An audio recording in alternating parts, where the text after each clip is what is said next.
Bonjour à tous, aujourd'hui pour changer un peu, on va parler d'un film de bonhomme avec le Hunting Season de Raja Collins, une sorte de survival thriller en milieu sauvage dont le rôle principal est tenu par Mel Gibson, qui se fait décidément trop rare au cinéma ces derniers temps.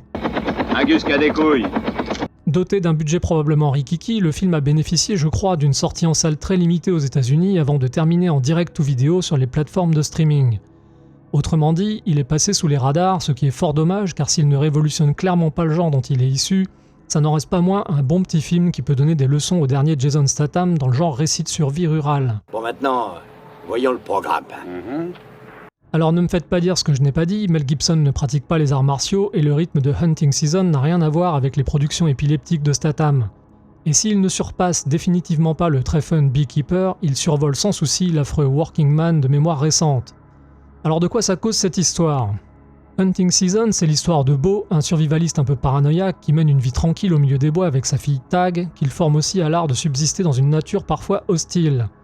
Leur petit train-train quotidien va se voir rapidement bouleversé quand Tag découvre une jeune femme blessée par balle au bord d'une rivière, qui pourrait avoir des liens avec des individus peu recommandables. Alors pour être honnête, si Hunting Season possède énormément de qualités, il y a aussi un peu de mauvais, et c'est probablement pour cette raison que si je le défends aujourd'hui, je ne peux pas non plus en chanter les louanges excessivement. Alors je ne vais pas tourner autour du pot en ces temps, en ce qui me concerne le film est très bon sur les 3/4 de sa durée avant de s'affaisser de manière très frustrante dans un final plutôt raté qui m'a laissé un peu perplexe. Bien sûr que non, on n'est pas déçu. T'es déçu toi ? Moi ? Oh non, non, tu vois bien. Alors voyons déjà ce qui fonctionne, c'est-à-dire presque tout le métrage quand même. Comme je le disais dans mon intro, Hunting Season raconte son histoire sur un rythme plutôt inhabituel en cette période de John Wick, de Nobody et autres polars survoltés et parfois carrément décérébrés. Le réalisateur prend son temps et fait monter la tension très progressivement en priorisant une certaine finesse sur le spectaculaire imposé habituellement par ce genre de film. Vous allez retrouver cette subtilité dans certains dialogues entre Beau et les forces de l'ordre ou entre Beau et les malfrats, et plus généralement dans les premiers moments de confrontation qui sont à la fois rondement menés et franchement bien réalisés. La sensation de malaise y monte doucement mais sûrement, avec une tension tellement palpable qu'on reste crispé dans son canapé. D'ailleurs, si le rythme est assez restreint, ça ne veut absolument pas dire que l'on s'ennuie. Une bonne moitié du film est consacrée à la relation entre Beau et sa fille, mais ces séquences, jamais ennuyeuses, sont régulièrement entrecoupées de flashbacks qui viennent donner un petit coup de projecteur sur le niveau de corruption dans la ville, alors que le cartel se rapproche de leur maison au fond des bois. Au final, Raja Collins réussit à trouver un équilibre assez réussi entre les scènes d'exposition et les séquences plus noires, comme dans le montage parallèle avec la blessée qui raconte ses mésaventures pendant que Beau recherche le corps d'une seconde victime. Le chef du cartel local, un certain Alejandro, est joué par un Jordi Molla délicieusement décadent dont le personnage détestable et tout à fait excessif est parfait pour ce genre d'histoire. Le mec est complètement fou, en plus d'être drogué, et il nous est fort bien présenté dans la scène d'ouverture chargée de suspense, alors qu'il confronte la jeune Lizzie, très bien interprétée par Scarlett Rose Stallone. Autre qualité appréciable du film, il nous présente enfin des héros qui agissent avec un certain bon sens. Beau ne cache rien, ou fort peu de choses à sa fille, ce qui évite les quiproquos stupides si typiques des productions de ces 10 dernières années. Aussi, après avoir évalué le niveau de dangerosité de leur situation, il a le bon sens de ne dormir que d'un œil, et armé jusqu'aux dents ce que tout individu normalement constitué ferait sous la menace d'un cartel de la drogue. Son passé restera également dans l'ombre, ce qui n'a pas été très apprécié de certains spectateurs, mais qui, à moi, me convient très bien, parce qu'honnêtement j'en ai un peu marre d'entendre que machin ou bidule est une ancienne superstar de la CIA ou je ne sais quel commando d'élite à la con. Ça nous change un petit peu. Vous me rassurez. Le personnage n'est d'ailleurs pas non plus montré comme étant parfaitement invincible, contrairement à d'autres. D'une manière générale, les dialogues sont simples mais bien foutus, notamment lors des séquences de confrontation quand Beau et les gars du cartel se jaugent à distance respectueuse en faisant mine d'échanger des mondanités. Ce sont de loin les meilleurs moments du film, des séquences chargées d'un suspense à couper au couteau.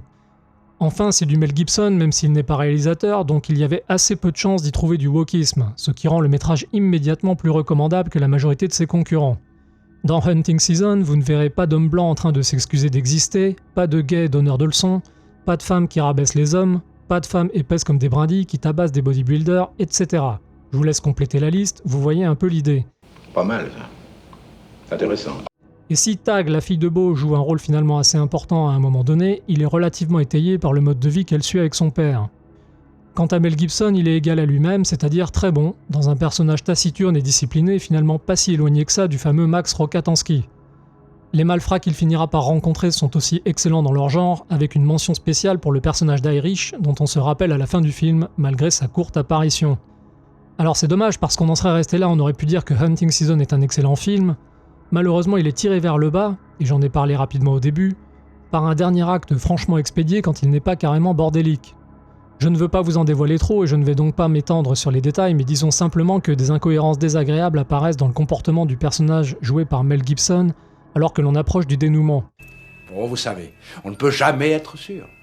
La réalisation prend aussi un petit coup dans l'aile dans la fusillade finale qui est franchement un peu foutraque par rapport au restant du film. Enfin, dernière petite curiosité du métrage, le personnage de Tag, la fille de Beau, est censé avoir 13 ans, et je ne suis pas sûr que choisir Sophia Hublitz, qui en a quand même 25, était une excellente idée. C'est un détail certes, mais ça rend certains dialogues et situations un peu surréalistes.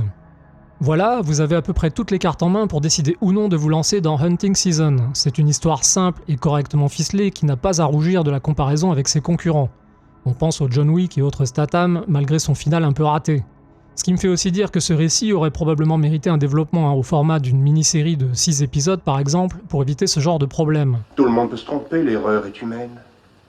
Le film de Raja Collins ne prétend pas non plus réinventer le genre. On peut lui reprocher un manque d'audace narrative et d'originalité, même s'il préfère se reposer efficacement sur l'atmosphère et les personnages pour captiver. Au final, malgré ses problèmes, et même s'il ne restera pas forcément dans les mémoires, c'est un ajout honorable dans la filmographie de Mel Gibson, beaucoup plus que le très vilain Bloodfather par exemple, qui m'avait franchement laissé une sale impression. À recommander aux plus curieux d'entre vous donc, ou à ceux comme moi qui regrettent la grande époque des films qui réussissaient à impressionner, sans que le héros ne passe 1h30 à faire des roulades et des galipettes grotesques avec un pétard dans chaque main. Qu'est-ce qu'il y en a par ici? Chacun son truc. Voilà, c'est tout pour aujourd'hui, je vous dis donc à bientôt pour la prochaine critique. J'aimerais tellement m'abonner à Cinéblast. Ouais, abonne-toi. C'est super.